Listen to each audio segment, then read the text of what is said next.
right. Shall we crack on? Yeah, let's do that. Mark, how are you? Good to see you. I'm doing great, Paul. Doing great. So Great to see you.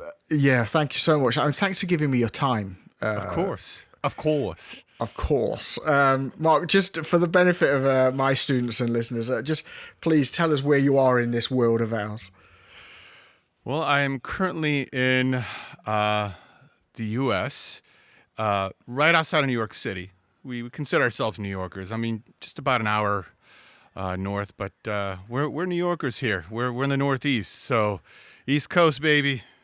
And when I visited you, which would have been years before you moved, years ago, you were in the Bronx, right? Correct. Yeah, that was the part of New York that my wife and I were living in at the time. I've lived all over the city, Brooklyn, few neighborhoods in Brooklyn, Sugar Hill and Harlem, the Village, even in Queens. I've lived in Queens too. So Wow. Well, we'll get into all of that. So Mark Manczuk, drummer, composer, producer. How did you get into playing the drums? Like, why the drums instead of any other instrument? Like, what was the attraction? I love that question, and I always answer it the same way. Drums chose me. My father was a drummer. Right.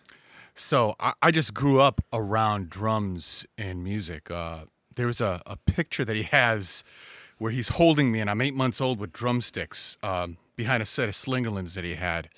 And that was the first known picture. And I just can't remember starting. I just always remember playing. Yeah. Always.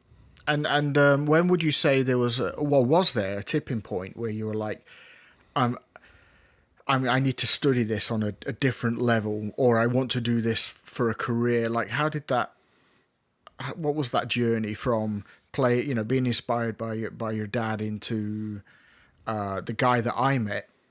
There's a big journey there, It is, and it's I would say that there's not one single moment. I would say it was a series of moments, and it was a progression through time. It was pretty organic, and just had its step along each way, where I knew at a very young age, this is sort of easy for me. I can listen to a song and I could pick out what the drummer's playing in most pop and rock music when I was young.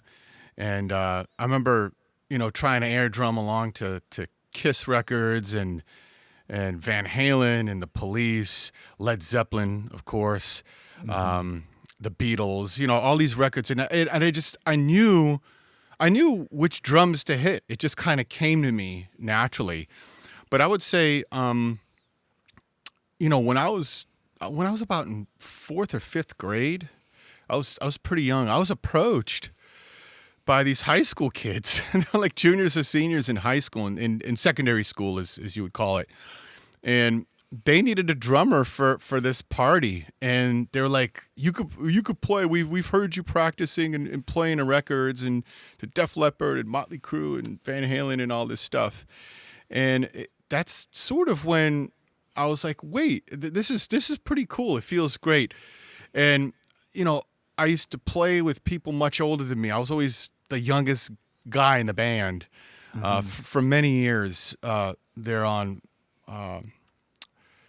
Fourth. But I would say that I began my formal studies in secondary school. I met my first formal teacher.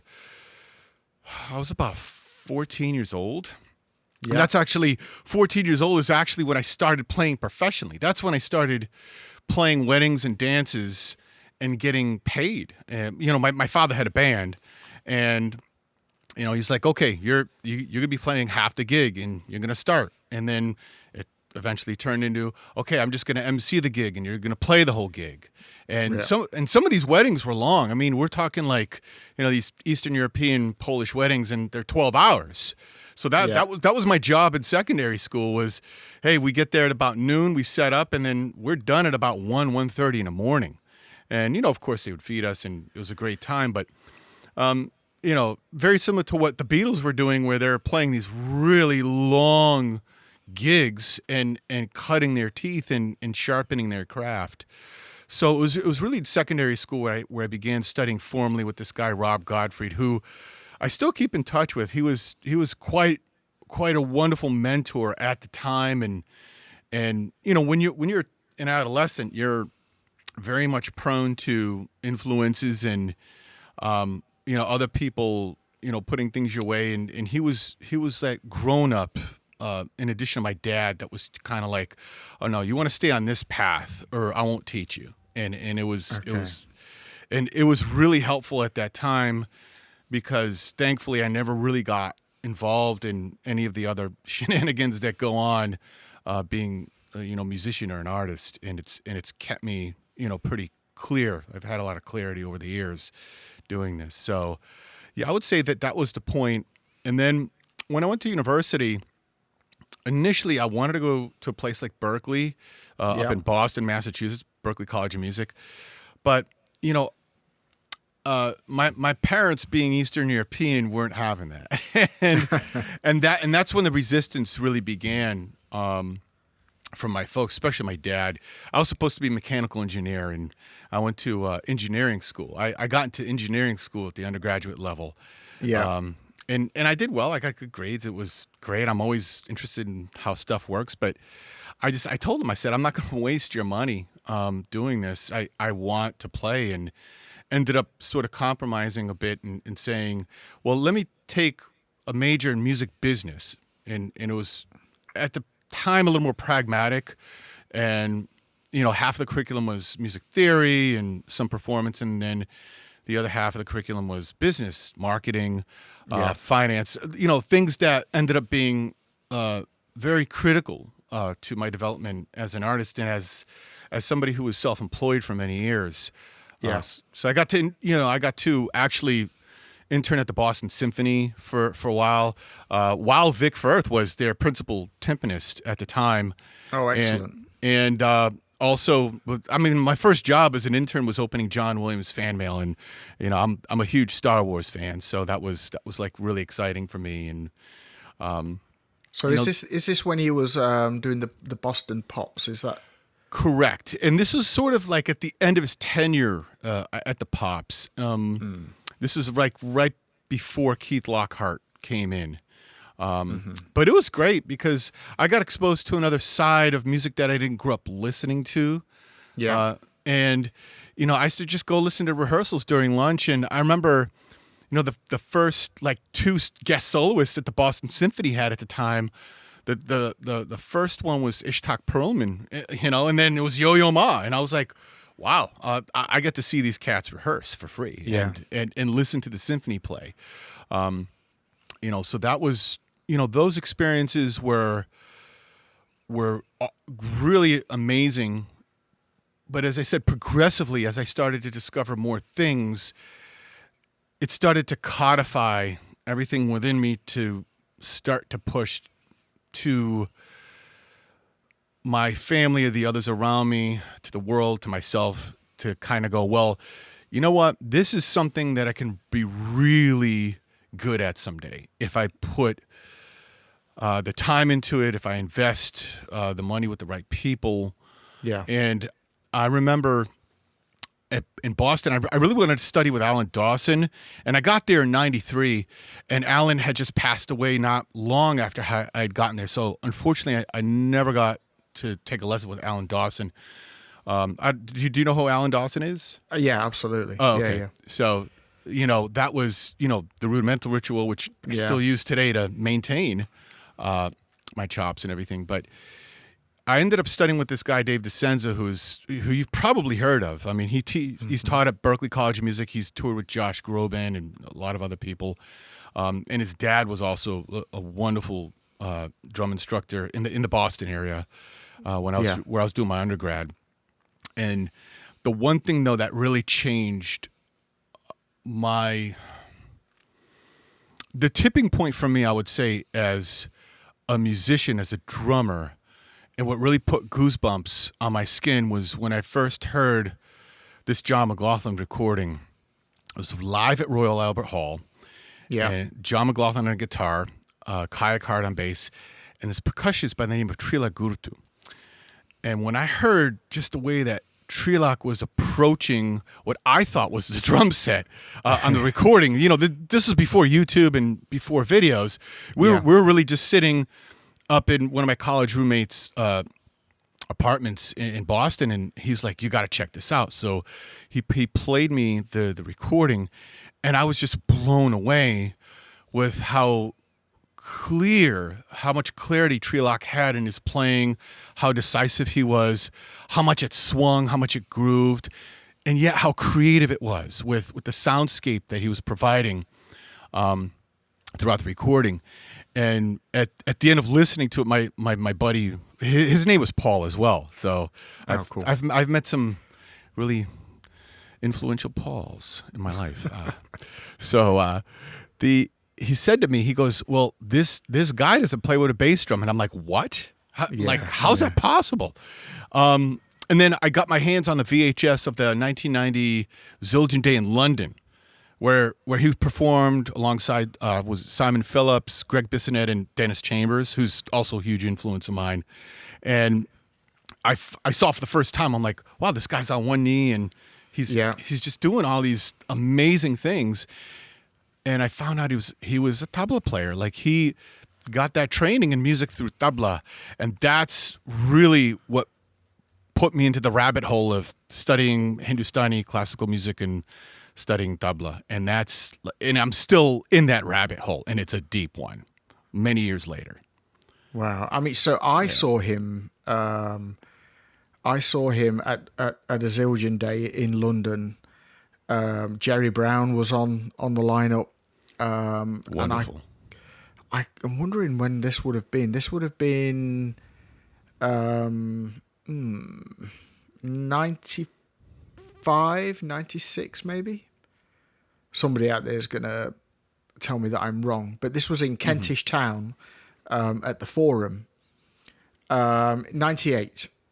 Yeah. 98. All right. 98. And so that was my first experience of him, and I couldn't actually believe what I was hearing against what I was watching. Mm-hmm. Because, as you're saying, like, he's on one knee and he's producing drum set sounds. Exactly. And that blew me away. And tabla's a big part of your musical identity, isn't it? It has become a really big part of my sound.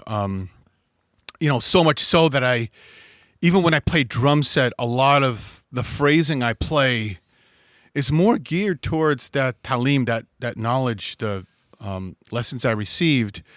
And I find it a lot more lyrical than just kind of, I stopped thinking like, just a typical drum set player where you're thinking groove, fill, rudiment, fill.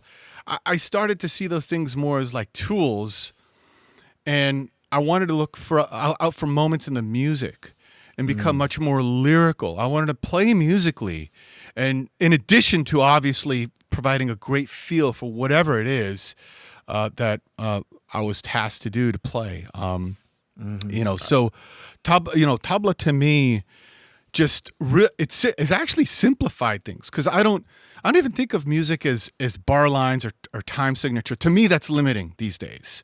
I understand it. I can teach it. It's fine. If I'm a musical director and I have to provide charts, I see the purpose in that. But to me, it's very limiting. I really boil everything down to, okay, where's the pulse? And where is the one? And the way that I would find the one is how the phrasing would turn around. And in Indian classical traditions, whether it's Carnatic from the South or Hindustani, lend themselves to much longer phrasing. I find that music outside the Western world, even music in Africa, has just, the sentences are longer. So once you start training yourself to hear and to understand the shape of those phrases, then I think you can come up with much more compelling musical ideas. The first insight I had into your sort of sensibility of this, I remember you were practicing in LA. Do you remember we went for a walk in the hills? But before that, you were doing some practice. Yes. And in the beginning, I was trying to analyze what you were playing. But then when I kind of helicopter up a little bit, go to a high, and then start listening to the broader context, you can hear those longer passages. Indeed. And it doesn't mean that I can play it, but it meant that for me, I had at least unlocked an understanding and appreciation of beyond the technique, the actual musicality, the sensibility of the tradition. Because you've studied for years, haven't you, with a particular gentleman? Yeah, I've been very fortunate to study with who's I would consider the most legendary tabla player living, because, God rest his soul, Zakir Hussain, Ustad Zakir Hussain, had passed very recently. And, it was always Ustad Zakir Hussain, my teacher, Pandit Anindo Chatterjee, Pandit Sopan Hurdi, Pandit Kumar Bosch, Yogesh Samshi. Like these were some of the very top tier players from many years in that world. And, Guruji, my teacher, who I refer to Guruji, Pandit Anindo Chatterjee, he's seen as the guy, right now. Yeah.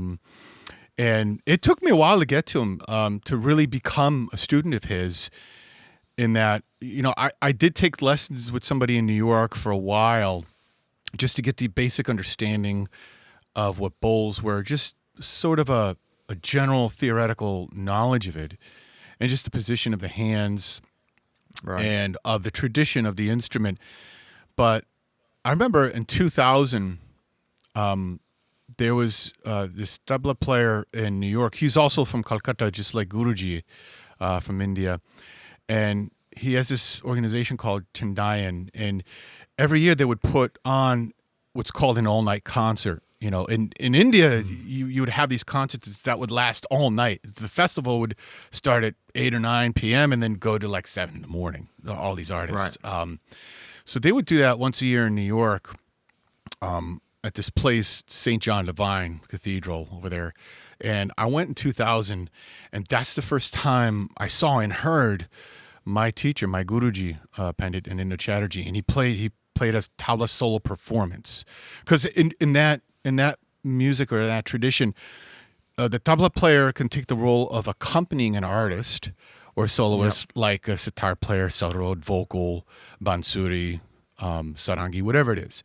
But in other cases, when you're a really high-level maestro, like my teacher, like Zakir Hussain, Swapan Churi, you have enough knowledge to present the tabla solo for 2 hours and not repeat anything. It's pretty remarkable.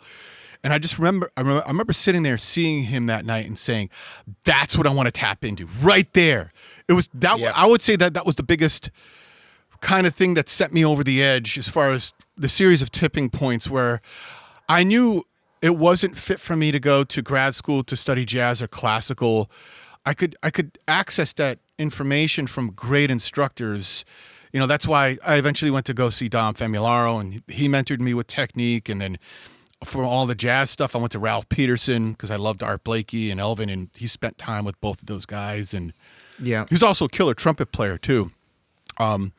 But going back to Guruji, I was like, this is what I wanted, and I bothered him for about 8 years. Like every time he'd come into town, like I would go to every workshop I could. He'd come to New York like once a year for a while. Then finally in 2009, he's like, "Yeah, let's really sit one-on-one, and you have the right attitude, and people from those cultures outside the Western world they just don't take anyone in. It becomes a family." And Yeah. yes, it's about 2009. I've been sitting with him, and last year we did a phenomenal concert here in my hometown of Fairfield, Connecticut. We have a couple universities, but one of them called Sacred Heart University. We have a nice theater here. We did something really interesting, which in India they would call jugalbandi, which you're combining and fusing stuff outside of or in addition to the classical tradition. So the first half of the program, initially, the concept was, okay, let's bring Guruji here, let's set him up with work, because that's your role as his student, as his disciple. You're just not like somebody learning. You're helping him out. And he takes that fathership role with you as well, and mentors you. Yeah. And so it's a little deeper than just having an instructor. And I remember, getting the harmonium player to accompany him, because with tabla solo you have a melodic instrument that loops this melody in whichever cycle. We call that nagma. So you get an instrumentalist to do that, to hold it down for the tabla to solo over. And he said, well, second half of the program, you and I have to do something together. You have to bring your drums and we have to play together. And I was like, what? Okay. Yes, you've been doing this long enough. It's time. And it was the most remarkable thing I think I have ever done with music and have felt up until this point, to just go up on stage, get behind my drums, and to have that conversation with him, playing through a traditional manner where you're taking the pieces from the tabla, from the instrument, what we call the bo paranth, as you're singing or reciting, that sort of thing. But you're transposing it onto the drum set, onto a Western instrument. And it was a very interesting conversation. I just put a YouTube clip up not too long ago, so I got to cut up some of that information, because I've had the whole thing videotaped and recorded. So it came out wonderful. Well, let's make sure we put a link to that. Okay. In the description of this thing. Yes. Because that would be nice for people to check out. Yes. But you're still a very active drum set player, right? Oh, yes. I mean, the drum set is sort of my home base. I am a Westerner. I started on that instrument. I still practice tabla pretty much every day, consistently, even though it wasn't as many hours as it used to be. But it's at least consistent. And another thing I want to add to just practice in general, not just tabla, but any instrument, the practice of it also doesn't necessarily mean that you're physically always playing the instrument too. I think that's a part of the bigger picture when you practice. I find that there's a lot of people, and especially music students these days, that come to me and say, well, I want to try out for jazz band. And my first question to them is, do you listen to jazz? Who do you listen to? And 9 times out of 10, I'm getting like crickets. And listening is such an important part of your studies. It's actually a form of practice when you're critically listening. And I'm not talking about in the background, where you go to a certain place, you put your headphones on, or you put the speakers on, or whatever you're listening through, and you're really closing your eyes and you're listening, And listening is also an important part of teaching students how to interpret the music and eventually how to transcribe it. Oh, I want to learn this song. Well, we got to listen to this, and I got to teach you how to listen to this song. If you want to play When the Levee Breaks, well, you have to listen to that track, and we have to sit here, and I have to teach you where to pick apart those moments, those kind of checkpoint moments in the song where it changes. You have to be able to notice these things within the vernacular. And as you move to different styles of music, you start to realize that the vernacular changes a bit. The way that the groove is centered changes. The basic building blocks for what we consider subdivisions and note values change. But they're either 2 or 3. Ultimately, it's sort of like fractions, lowest common denominator. But, it's listening is a part of it, and also research. And, years back when I was thinking about the drum course that I submitted to Music Learning Collective on the jazz drumming, I really wanted to provide a timeline, because it is so important to understand who did come before you. Yeah. And how they played, and maybe why they even played the way they did, and how some of those nuances fit and worked so well within the dialogue of a song, within the music itself. Yeah. So, Yeah. listening is a big part of it. Huge part. And I wonder, I mean, I what I'm about to say isn't, it's not global, right? But I do see with some younger students that they've become kind of product focused in their studies, in that they just want to learn this and they need to do it as quickly as they can, and then they have this false sense that I've done that, I need to do something else, Mm-hmm.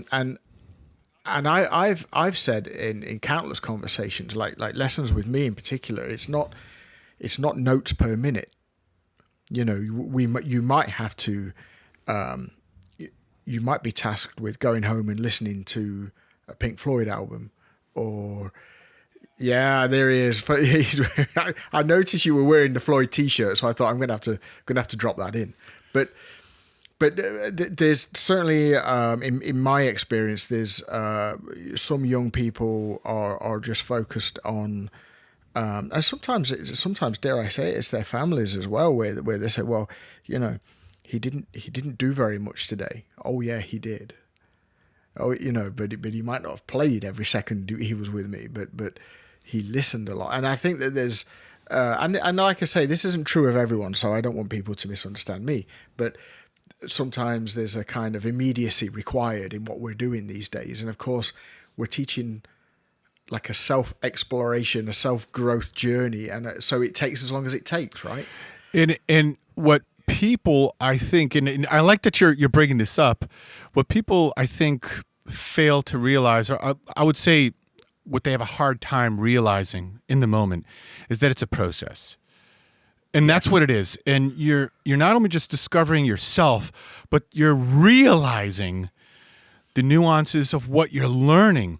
And whenever I've had a parent or student become impatient with me, I always fire back with, well, how well do you know it? Mm-hmm. I can play a paradiddle. Well, how many different ways can you orchestrate this? How many tempos can you orchestrate this? Can you invert the accents? Can you add flams? So I think that's another thing that's missing from practice and just the overall, I got to get to my goal. Well, listen, goals are nice. I think we need to have goals. We need to have a plan. But there's that flip side of the coin of, well, you have a plan and God laughs, right? So the music is just such a visceral and yet ethereal thing at the same time, to where I've learned that the more I've let go and not wanting to just produce a result, and understand that, okay, this is what this person may be feeling, so I'll throw these things and we'll see what works. Yeah. And I think it becomes more of that sort of process. And I've listened to Rick Rubin quite a bit, the really well-known producer. And I really like his take on this, where he's like, it's music is not written for the audience. It just isn't. And it took me a very long time to come to terms with that. It's written for you. It really is. It's your diary. We just happen to do it through sound, right? And some people are going to like it. Some people will love it. Others won't. And it's fine. It's not for them. It's the same thing when people come to me these days, for lessons, and I don't really accept many students these days, and I rarely accept beginners. I evaluate you because I may not be for you. I will send you home and take your money if you didn't practice. Because I've earned it. A lot of us that have been doing this for long and that have invested like tens of thousands, if not hundreds of thousands of dollars, of pounds in doing what you do, and not to mention the hours, right? And the travel and schlepping the kit in and out of places. See, that's a value that I make sure people understand, whether it's a parent that's wanting to work with me to give their child lessons, or whether it's a musical director or a manager hiring me to play drums for somebody. You're not just paying me for my time. You're paying me for all those moments, for all those tens of thousands of hours and dollars that I've invested and that I still do invest in in order to sharpen this craft. So depth is, I think, one thing. I think if we message in a certain way when you're playing music and or learning it, okay, how many tempos can you play this at? I mean, this is something that's just in my tabla practice routine where I don't take more than 3 pieces a month or 6 weeks, and that's all I work for that time. But what I do is I play this at various tempos, and I'll play 5 to 10 minutes depending on how relaxed I stay and fluid at a tempo, and then I bump it up another 8 beats a minute the next 5 minutes, then another 8 beats. So, how to listen, how to practice, and understand that there's a lot more depth to what you're learning than what you see written or on the surface, I think is critical. It's crucial. So let's take a moment to just process like all of that information there. I know I threw a lot your way. No, but it's really valuable information. I mean, my sort of question is, how does that vary, or does it vary in the ways that you were taught? Like if you think about, I mean, I'm listening to that and I'm thinking, well, here's a guy that, this is before I got to know you, that was intern with the Boston Phil, opening the fan mail for John Williams. Vic Firth was principal percussionist at that time. None of that is kit. Then, of course, you've got the tabla journey. When I say kit, you know what I mean, like drum Also set, the West African stuff too. Yeah, exactly. Yeah. Right. And then I'm thinking, so how does your approach today, with everything that you've just said, how does that vary for your journey as a kid? Like let's say 14 through 25. Why not? Like, is the mentality changed? Is your mentality a result of your journey, or is it just like that from the part of the world that you're from? And I'm glad you're asking me this, because I never really thought about this on a deeper level. What I would say is I grew up. First of all, I'm very different than the people I grew up around. I'm sort of the black sheep of my family. I'm very different than my parents, my sister, all my cousins. And I've always had this voracious curiosity just about the world. Yeah. I guess that's why I also love science so much. Because arts and sciences go together anyways.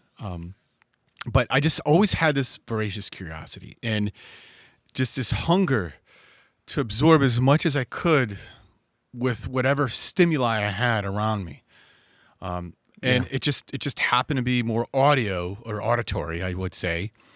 Not in a sense that some of the other stimuli wasn't inspiring me or having an affect, but as I've gotten older, though, I've realized just how similar people and cultures really are, and how much we have much more of a common thread than people are fearing so much these days with our differences. And that is the one codifying thing about music, is that it just binds. It binds us as people. You and I created a bond through music. We met because of music, And this is the kind of stuff I think that's underneath the surface that when you realize the beauty of it and how profound that is, I've made so many friends and I've met so many wonderful people throughout my life up into this point because of music, because I was curious enough to step outside of my comfort zone and be uncomfortable. I'll share a story with you. I remember years ago, and I'm playing with this 9-piece Motown Stax, R&B, Earth, Wind, and Fire group now. But I remember when I started with them years ago, I was about 29, 30 years old. And that's when I really started touring and hitting the road with them and doing a lot of these big corporate events and fairs and stuff. And, one of the singers was this R&B gospel cat who was also an organ player and a pianist, and he was killing. He still is. I consider him a big brother, this cat, Mike Childs. And you run into people, too, along the way that mentor you, that are sort of kinsmen like yourself and myself. And he said one day, he goes, if you really want to learn about the funk, you got to come to my church. Let me tell you something. I'm the only white guy stepping into a Baptist or Pentecostal church on a Sunday where people are playing music in ways that I've never seen outside of the church in the U.S. Yeah. And that's when I knew. I was like, okay, I have to learn that being uncomfortable is a part of being a human, and that's fine. But you kind of push through it. And then once you realize where you fit in and how similar it really is to what you want as a human being, you want to be loved. You want to be a part of something. You want to belong to something, which is a common thread with all of us. Then you see that when you become open, and that's how you carry yourself, it melts down other barriers within other people. And eventually I ended up playing at that church, the only white drummer for miles, like laying it down in this Baptist church. And that taught me a lot about groove and just, what it's like to be in that vibe. So I think, for me, I've realized that you need to go to places that you're curious enough about, I should say, to where you are okay with being uncomfortable at the onset, where it's a new thing and you've never experienced anything like it. It was the same thing with going to Nigeria for me, or to India. Those places are so different than anywhere in the Western world. People just live differently. But I've learned a couple things. If you learn how to greet somebody formally in their language and to say thank you or please, man, that just brings all the barriers down. It opens doors like I've never seen before. So that's one thing I've learned through music. And to me, I guess ultimately, the way I see music now at this stage of my life, being 50 years old, is that it's the universal language. It's not just an art. It's not just a business. It's a language. And this language has many different dialects within it that we call styles. Yeah. So I've always had that curiosity, but it's led me to this sort of juncture at this point. Man, I of course I understand that, and that resonates with me, with my own sort of curiosity of, I'm from, you've been to my town, you've been to my city. And I love it. It's beautiful. It's absolutely beautiful. Love Nottingham. And it's, it's a middle-sized city in England. So for me to go to New York to visit you in the Bronx, for example, was mind-blowing because it looks and feels like there's a familiarity in there, in that the television and film culture growing up, right? We import everything from the birthplace US, of hip-hop. Yeah, exactly. And all of that music, I remember getting off the train, and it, like, you kind of walk down, so this thing's above head height, right? Yeah, so it's the the elevated train, yeah. So you walk. I mean, I know you know this, but for like people listening, you get off this thing, you come down onto street level, so you look up and there's all this kind of ironwork, and even that's got a character of its own, right? And then there's just music like fusing, like some kind of mad mix, like in and out of itself. So you got salsa music, you got West African music, you've got jazz happening, you've got funk happening, you've got hip hop happening. And all I'm doing is turning my shoulders, like I haven't moved anywhere yet. You're just being a sponge, and that's a part of the journey. It's the beautiful part of it, and that's something that you won't necessarily come to, that sort of visceral feeling, if you're just sitting there and practicing a pattern out of some drum book. Not to say that's not helpful in working out your techniques or your mechanics or how to convey, how to play something to somebody, but nothing replaces what you just described. And that's a very big part of practicing and learning right there. Yeah, and the big lesson. There's two big lessons that I took away, and continue to do so. Is you have to go and experience Indeed. cultures.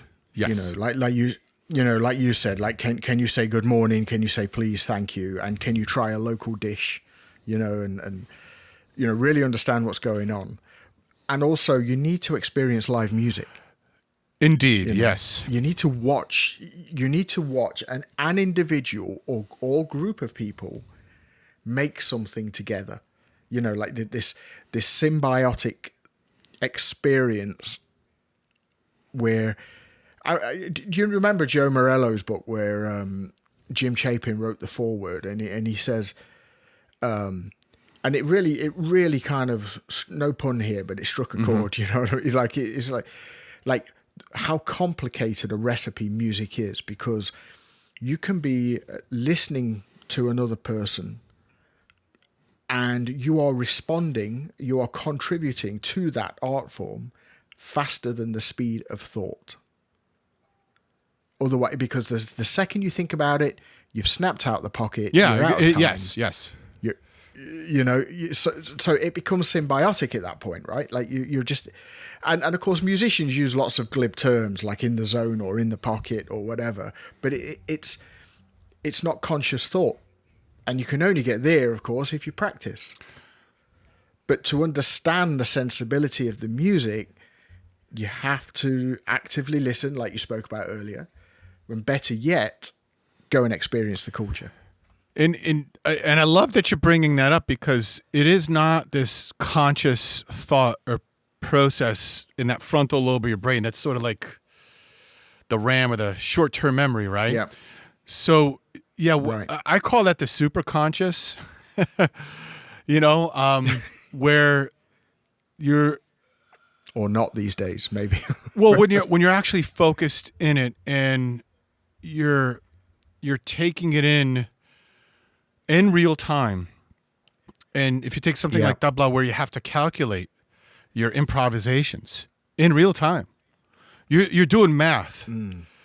But the flip side of that coin is you've practiced it so much too that it becomes burned into that long-term card catalog in your brain that you pull from in real time. And that your muscles know what to do automatically that fits that situation. And that's why when somebody says to me, well, you're talented. No, that's hard work. Talent is a potential, right? It's the work. It's the time. It's the time that you spend. And it's also, my wife said it to me one time. We all go through our frustrations as artists and musicians, and we want to hit that next level. We want to hit that next gear. We want to evolve. At least I do. I have a growth mindset in that regard. And she said to me, there's a period of time where I needed to stop playing for 3 years almost. Like, just stop. Physically. I remember this. Like my body had taken a huge toll from just touring, from playing all these gigs, from teaching. I was just burnt out, Is this after LA? This was right after LA, right after I came back to New York from LA, and I loved my experience in LA. My wife just ended up getting a much better position in New York, and we didn't sell our place, and I was in LA long enough to have made the relationships and connections that I really needed to, that I still, keep in contact with. But it took a toll on you, right? Not just LA, just this whole part of the journey. Being a musician, especially a drummer, what we do is very physical. And thank God I'm in shape. I do other things that keep my stamina up and my conditioning these days. But I actually ended up going to a doctor and a chiropractor, and he said, had you waited another 3 to 5 years, you would have needed surgery. So wow. I needed to take a break. And I also, my wife and I had our daughter at that time in 2018. Mm-hmm. And I was like, at least for the first early years of my child's life, I want to be one of those dads that's really present and around Yeah. and creates a bond. And I think that was the most invaluable thing for me, and that not enough musicians, artists in general, do, is take a sabbatical. And sometimes you do need to take that sabbatical and just listen.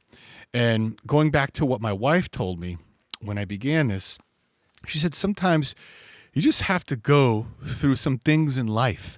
You have to go through some other experiences that are not music. Then when you get to it, you'll now have something to say. And I remember hearing that at the time, and it was really hard to hear that because you're just so used to pushing. But Yeah. when I reflect on that moment, it was the most profound thing my wife put my way out of anybody that I've come across this journey. And it proves to be, I would say, the most paramount aspect to being an artist, because what we're doing is we're experiencing the world, right? And Yeah. as we experience the world, and many times, like you said, in real time, we put something out that we feel and communicate what we're experiencing. Yeah. Just like a writer would, from ink to paper. Yeah. Or an artist, a visual artist would sculpt something or put something on canvas. So, in that regard, we need to have those experiences and sometimes take a moment and take some breaths and disconnect and just hike or be in nature or whatever it is that you do. Like I actually, believe it or not, I coached hockey for a few years. It was awesome. Yeah. No, Yeah. I remember. It was. I'm a goaltender, and I still play and recreationally, and it keeps me in great condition. And I've created a whole group of friends in a network, throughout the U.S. and Canada with that, and even in Finland. And those experiences, I think, help you and bring you back to your why. And ultimately, I think we all struggle with the why we do something. Comes back to the student being product oriented. I think, music being and art being just so transactional and so commoditized, you tend to lose, well, why am I doing this sometimes? And yeah. No, so I was there. I remember, and I went through a similar thing with my kids. I remember I've got this photograph of me and my boys at the Griffith Observatory. That was such a great time. That was such a great memory. But I'd stopped playing at that point. I was in the zone that you're talking about. I was burnt out.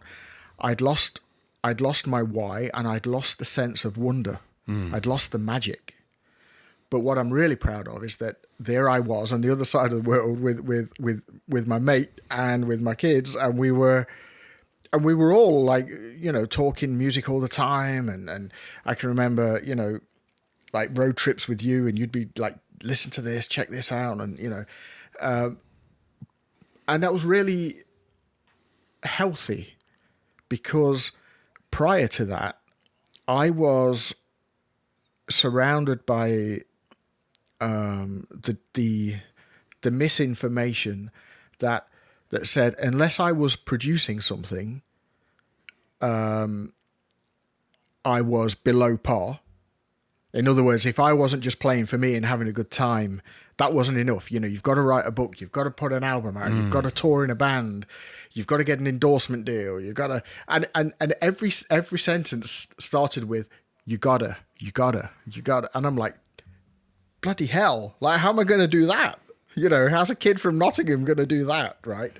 We're humans, not machines. Yeah, no, but when you're, and of course it's all, there's a hierarchy of needs in this, in the sense that when you're trying to have that sense of belonging to that community, you can burn out because you don't look in your own rearview mirror and realize how far you've come, how much you've actually, I'm on the other side of the world having lunch with you. Like, is that not enough? And I can now draw upon those experiences and feel much more holistic and happier and much more centered. and then therefore enjoy music again, you know. And there's a lot in that. There's a big journey for me in there, a big journey for you in there. But I can remember, I guess what I'm coming round to for both of our sakes maybe is it's okay, isn't it? Life is long, hopefully. Life is rich in the sense that it's diverse, and we can do many things in this life to one level or another, passively or actually like actively. You know, we can get as much enjoyment out of going to a concert and as much enjoyment out of performing at the concert. You know, and for me, when I needed my sabbatical, I hadn't realized that. Like, I had to get over the fear of feeling like a failure. That's a very difficult set of emotions to wrestle with, and Yeah. I do relate with that, because you're scared. You're holding on for dear life, going, "Oh my God, if I just step away for a few seconds, I'm irrelevant." And it's like, well, check that statement. Not really, because it was meant for you to step away so that you could rejuvenate and experience other things, so that later on you become even that more relevant to other people and bring people that much more joy. Yeah. Yeah. And otherwise it's like this, like we have a suite here. It's called a Polo, right? And it's a mint, and it's got a hole. I don't know if you have it in the States, but there's no center. This thing's just like a ring. Let's call it a ring. So we call it the Polo effect. So in other words, you're trying to expand all the time, and then the center just drops out. There's nothing left. So you haven't got the grounding. You don't know who you are or where you belong. That's a great analogy, especially because I love space and astrophysics, so that's putting a big smile on my face too. Yeah. And actually, I remember that time really well. Like, I was, I mean, you and I talk a lot through WhatsApp, like a lot, and we've been really good at maintaining and growing our friendship for probably nearly 20 years. Yeah, we met a long time ago. Yeah. And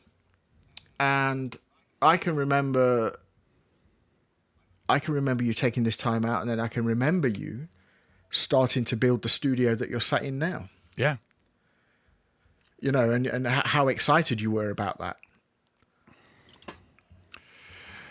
Yeah, I think when you experience life and you're not chasing it. I remember seeing this interview with Vinny Colaiuta when Dom was interviewing him in Dom's Twilight. And there's one thing that jumped out at me that he said. He goes, I think Dom asked him, and I'm paraphrasing, when was that point that you started to develop your sound?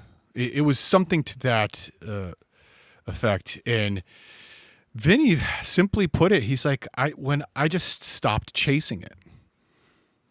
And as simple as that is, we're all chasing something, right? And yeah, just to give you another example, I love Trevor Noah. He's one of my favorite people to listen to these days. Not only is he funny, but he's pretty brilliant. And my wife and I listen to his podcasts quite a bit. And there's this one artist he had there, Derek. I can't remember his last name, but he was a Ghanaian American fella, visual artist.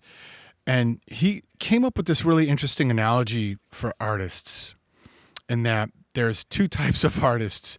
There are those that are running to keep up with the train at all times. Yep. Yeah. And then there are those artists that do their thing in their train station or in their subway station. And obviously, I mean, this is so relatable to me being a New Yorker for so many years, is that you stay in that station, you do your stuff. And then when the train arrives, you hop on it. And then go to the next station and you get off when you need to get off. And then when the next train comes, you get on that one. So, what you were just describing and what we both experienced was, I felt like we're just running alongside this train constantly, and like knocking on the window, right? Yeah. to realize that just that's not sustainable for the long term. No, and actually, you're the driver of your own train. Yes, right? yes. Yeah, yeah, and it's, I mean, these are cliches for a reason, but like the sadness with all of that is that comes with experience and age, you know. Yes, it does. Yes, it does. And when, and it, you know, yeah, imagine being in your 20s knowing what you know now. Like, it's a powerful thing, and it's actually impossible. Like, you know, because the artist that you are today is a result of everything, every twist and turn, every interaction, every album you've listened to, every album you decided, I need to listen to that 1,000 times, you know, versus, or even just having food. I mean, you know, that time we came to Nottingham, you're like, mate, I got to take you to this place that has the most brilliant curry, and we went, and it was brilliant, you know. But that was a part of that experience, of me going and hearing, you know, your friend play and blast Def Leppard out of his car. Yeah. But to hear that in England, and to hear somebody who's British still reminiscing, that's an experience. That's cool. That's like, oh shit, it's kind of like when I grew up listening to Van Halen here. Yeah. You know? Yeah. Yeah. No, and that's I suppose those experiences are akin to you know, me visiting you in the Bronx and in LA, which it's just, even now when I think about it, that's crazy for me to say that. Like, oh, you know, yeah, I visited my friend in the Bronx and in LA. I mean, A, they're a continent apart, and B, for me, they're a world away. So, oh yeah. So for me, I have to take in all of it. Like, when I'm there, there's no point in being passive when you're there. You've got to live it. And then you. Well, Sorry, go ahead. No, and then you what? I want to hear that. Oh, and then of course you only kind of appreciate it when you reflect. Exactly. And you know, but I was about to make a little joke in that us Americans are always loud and overwhelming. You know, so when you come here, it's always going to be loud and overwhelming and like, yeah, 24/7, 24. You know, especially New York. I mean, it's changed a bit since the pandemic. But I remember before the pandemic, just nothing stops. Yeah. Just nothing. It was 24/7 all the time. Yeah. And you can go and play a gig at the graveyard shift at like 4 a.m. somewhere and get out at 8 a.m. Yeah. You know, they just had all these things going on for so many years, and it's just not turning it off. And I think that's another great thing about the move my wife and I made, just to leave the city a little bit. You know, obviously we have a family now, but it as much as it afforded me to build the studio and have the space to do it, it also provided a bit of a reprieve, you know, because we're in New York quite a bit, pretty much every day, but we get a little bit of that break from the constant, that constant buzz, that constant hum as well. And sometimes you don't notice that until you take a step out after being in it for so many years. Well, you'll tune it out, right? I mean, you're going to have to tune out that noise. Yeah. I mean, I can. In order to get clarity, yeah. Yeah, I mean, I can remember having food at your place in the Bronx, and I can see the Washington Bridge in the background. Mm-hmm. But it's the undercurrent of the noise of the city, or at least that part of the city. Mm-hmm. Whether it's the sirens or the music or the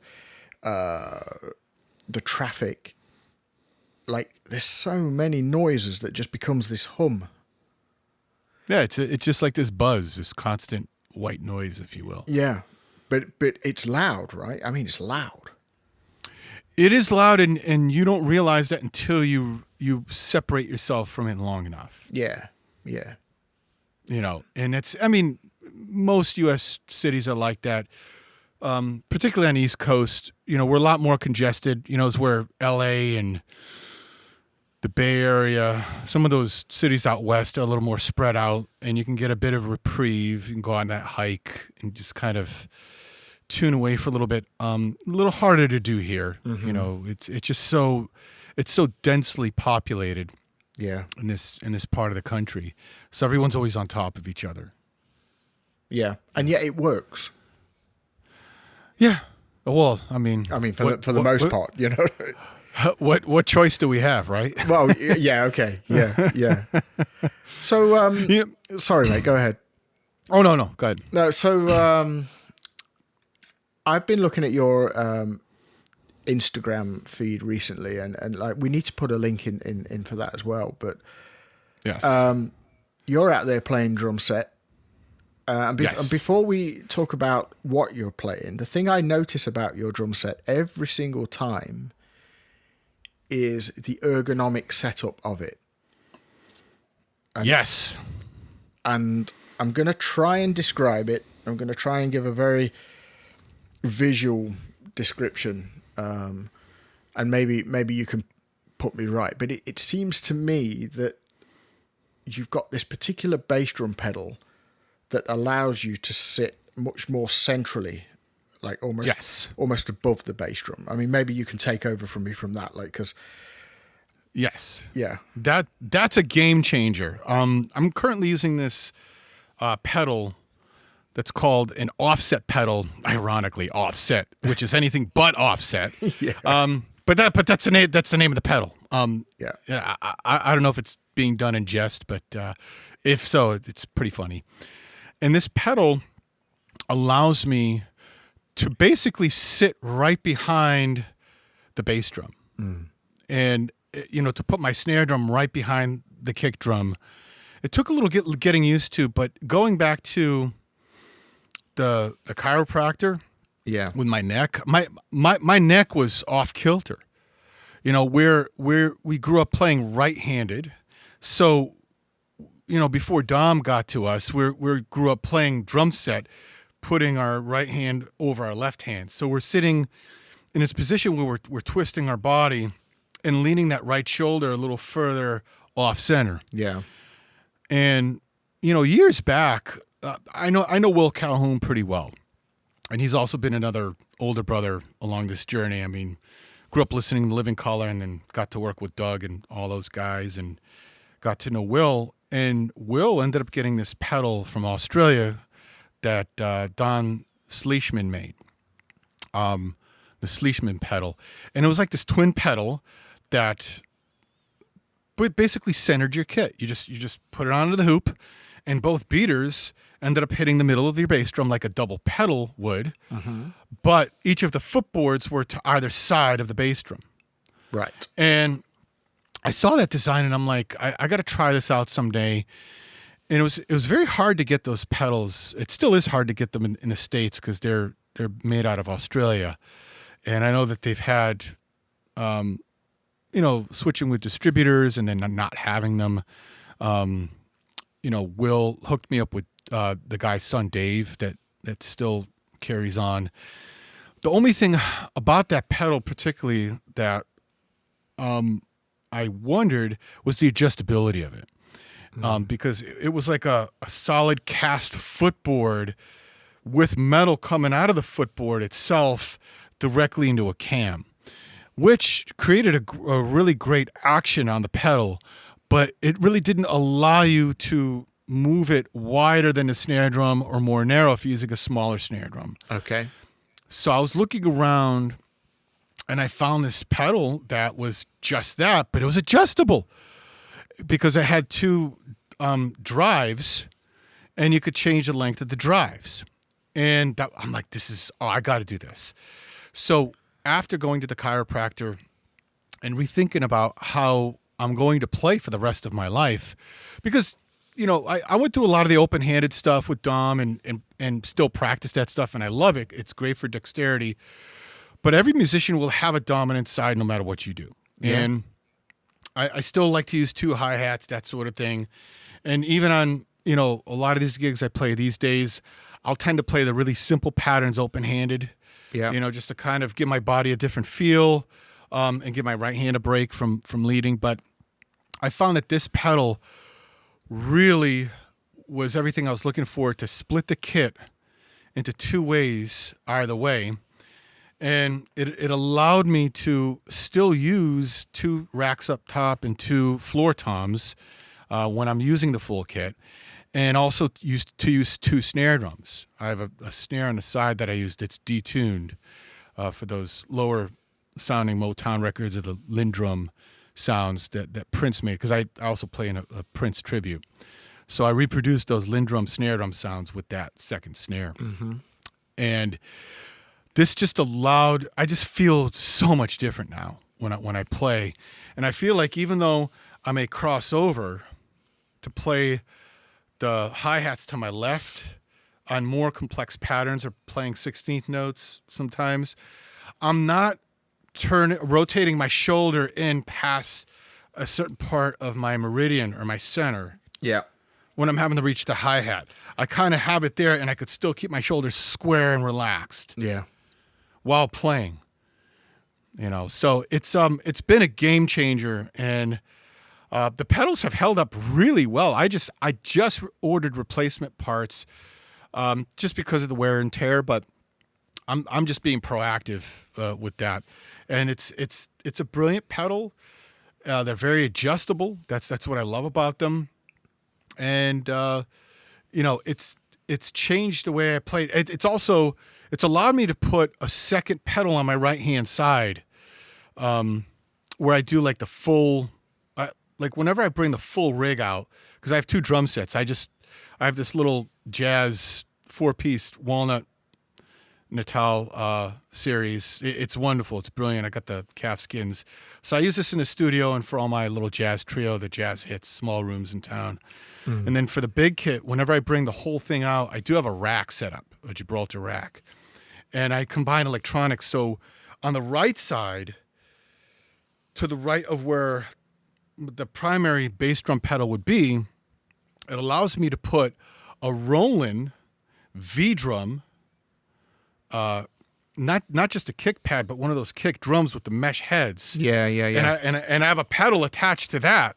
So now, if I want to trigger one of those, 808 bass drum sounds in real time, it's right there. So in my whole setup, I have 5 pedals on the floor. Oh wow! Okay. And it allows me that space. This pedal. And of course, I'm guessing, because I've seen it from the photos. Mm-hmm. Most of the set is actually in your peripheral vision.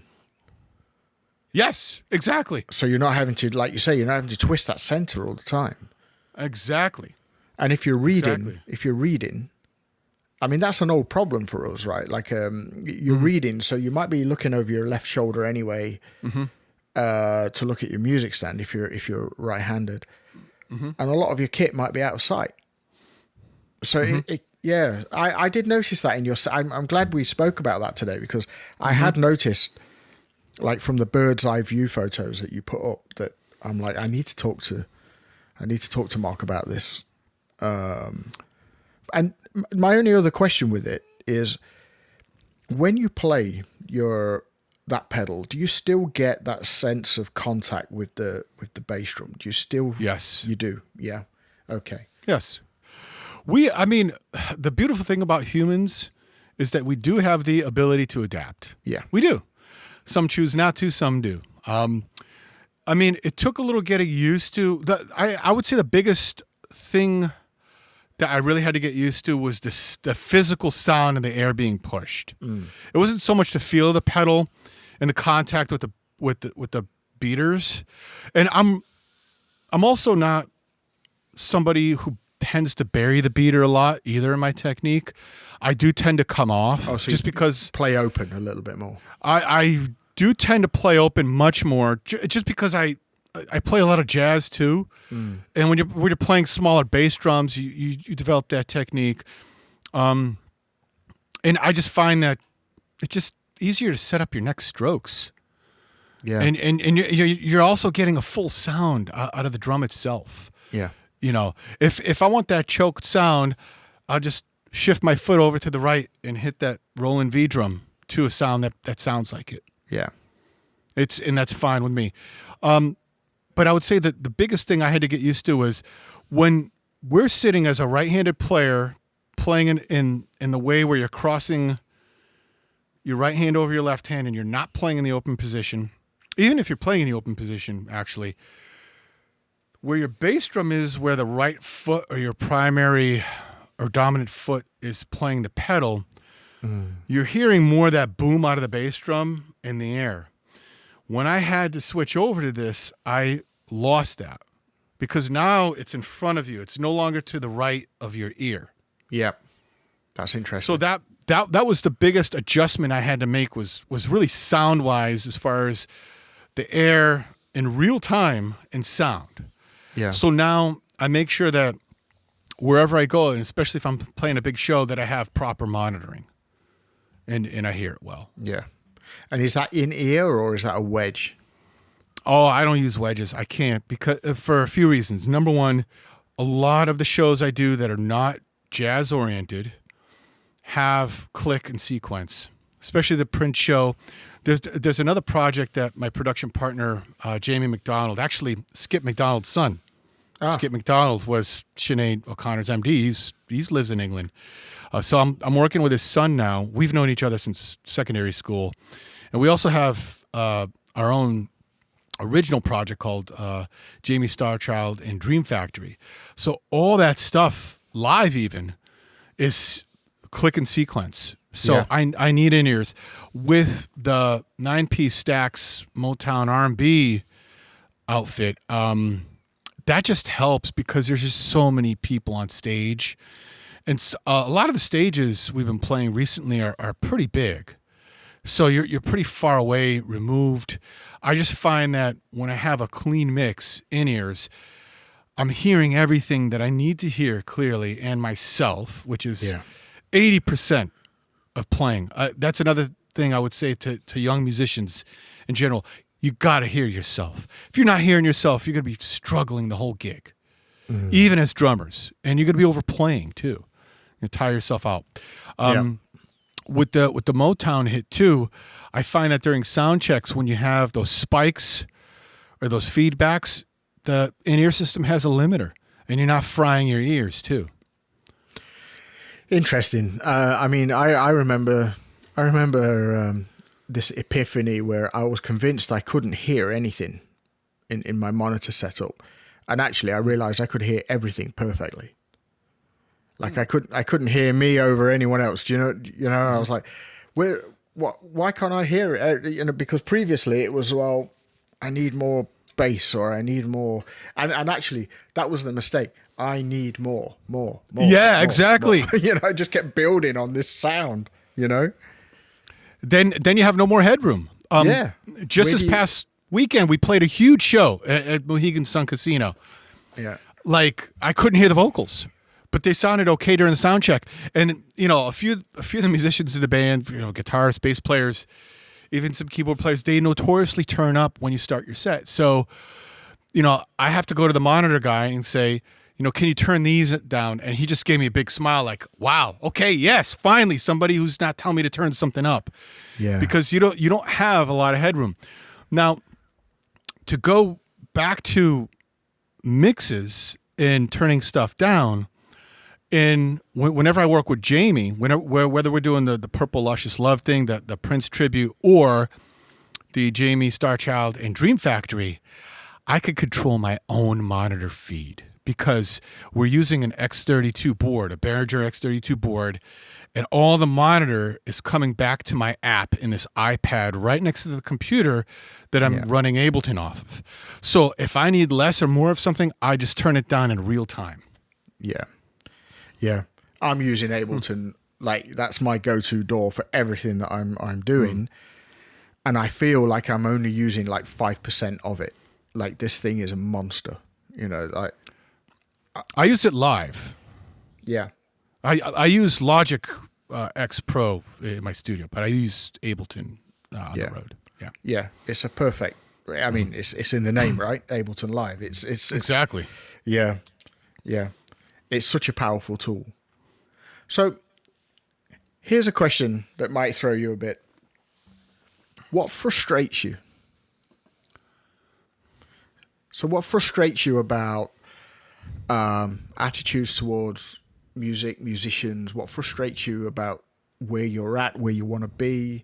Is it a positive frustration? Are there things that negatively frustrate you about attitudes or whatever? You know, like what is it that frustrates you? It can be industry, it can be whatever. You tell me. Yeah, I was going to ask you. That's such an open question, and it would depend from where, you know. And like you said, industry, you know, how people perceive music. I you know, I would say, I mean, I tend not to focus on my frustrations all that much these days. I feel like that was a part of so many of the growing pains I had Yeah. in years past that I've learned from.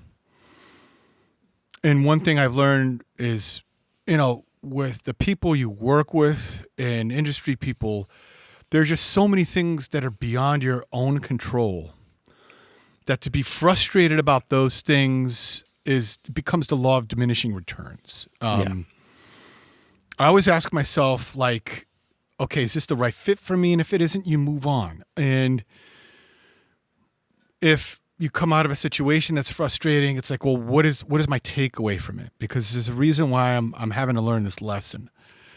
So I try to frame it differently. That's more my paradigm. But I would say my frustration with music these days is that it's just not as valued as it used to be, in the sense where, as great as technology is, and I use AI, and I'm not, you know, the old man yelling at the clouds or anything like that. I'm finding that, you know, the younger generation, you know, unfortunately, they grew up as a generation of never really having to pay for music or earn something, and I think that's done them a disservice in that. I remember what it felt like to dig through recordings and to keep putting the needle back on a record, or to keep rewinding the cassette to hear what somebody was doing. And I think when you have those memories, it just sort of codifies that value you've put into the time of, well, man, I remember when I had to go through that and really, really push through it. And I think that some of the younger people don't have to face that head on right now. Although I have to say, I like the use of technology and getting the music out to a wider audience. And that I appreciate about it. But I think that the value of music or arts in general are, to me, at this juncture, reflective of the age and culture we live in, and not so much just like, I can't say like, oh, the record execs or the people that made Spotify, or like, you know, you can sit here and point fingers, but that's not going to do anything.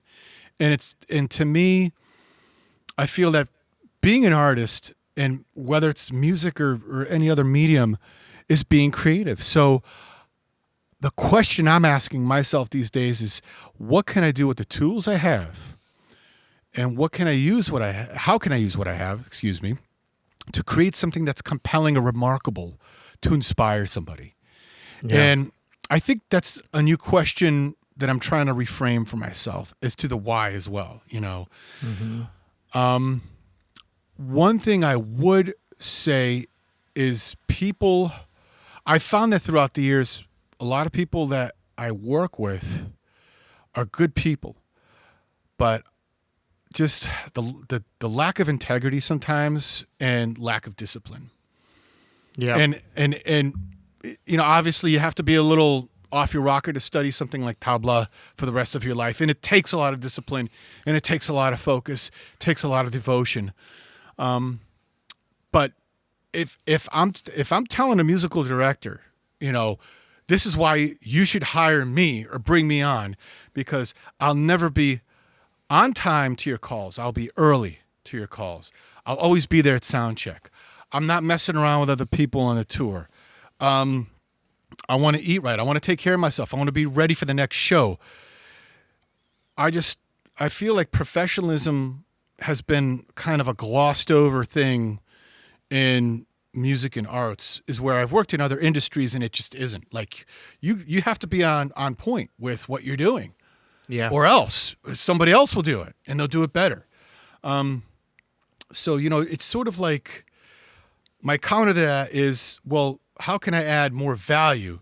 And why should you choose me over some young kid that has these ripping chops that's coming straight out of college or whatever?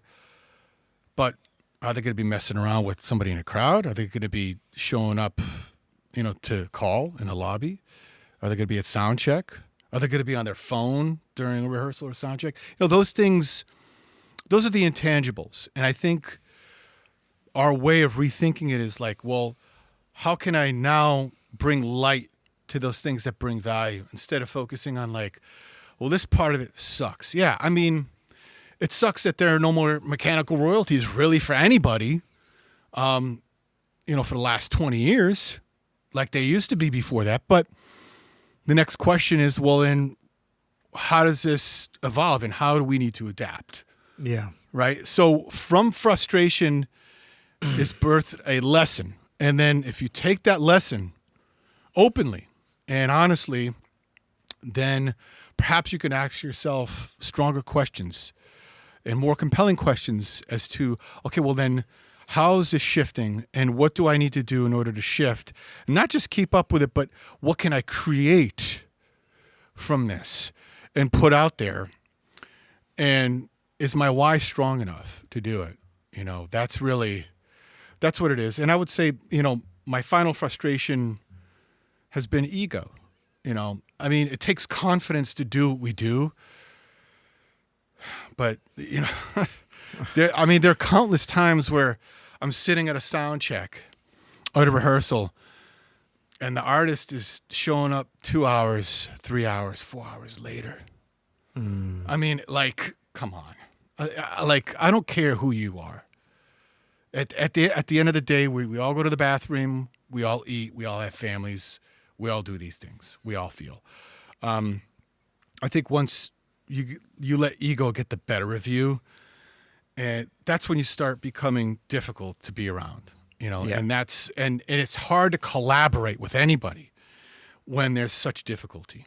I've had to leave situations where it was just like, okay, I'm gonna finish my commitment and then I'm off. Yeah. Yeah, no, I get it. So where can people access you and your music? Well, the two main things I have right now are my Instagram, which is at The Professor Pocket, and my YouTube channel, which is The Professor Pocket. So we can put links into the show notes. Yes. I have plenty of content. That's where you can get a hold of me. That's where you can reach out and communicate. Are those two main platforms. Excellent. Well, look, listen, I think this is a great place for us to push pause. And I say that because I hope we can do this again. Certainly. Good. And what we'll do is we'll try and do it in each other's accent as well. See what happens. Oh, you're taking a piss. I need you to find the silly sods. Do you remember that? Do you remember that Manchester video that you sent me about 4,000 years ago? It was Manchester City and Manchester United. Oh yeah. That? With the two supporters for each club. Yes. Yeah. If you can find that, like, please send it because I've tried to find that. That is the funniest thing. Good job I was born on this side. Yeah, exactly If I was a blue, I'd have some crappy job, and they're both doing the same job. It's hilarious. And they're living the same life, aren't they? That's the comedy of it. One thing I do, like, for anyone who's listening in the UK, I did not grow up playing typical American sports either. I grew up playing proper football. Yes. And, soccer. Yes, not I don't say that word. I say football because it's what it is. If people want to talk about the NFL, I say American football. That's okay. how I refer to it. Yeah. And ice hockey is my love, and which is very close to proper football anyway. So, But your ancestry is European, right? I mean, you know. yes, actually, yeah, I actually do deeply connect with my Polish roots. I still speak the language fluent. Yeah. And so- I know that that's very important to you. I appreciate It is. that. And just remind me, which Premiership team? You're a Spurs fan, aren't you? I got. No, go Gunners! Arsenal. Oh no, really? Arsenal. Yes, I'm a glutton for pain. Glutton Talk for about punishment. pain. You want to try following Nottingham Forest? I mean, we're doing okay at the moment, but we've had like a quarter of a century of wilderness. But but yeah. We'll see. We'll see what the next season throws at us. Indeed. Mark, mate, it's been lovely to see you. Likewise. Yeah, and thanks for today. Thanks for your time. This has been a fascinating chat. Anytime, and look forward to doing it again. Hopefully. God All willing. right. You All right, take mate. care. Godspeed.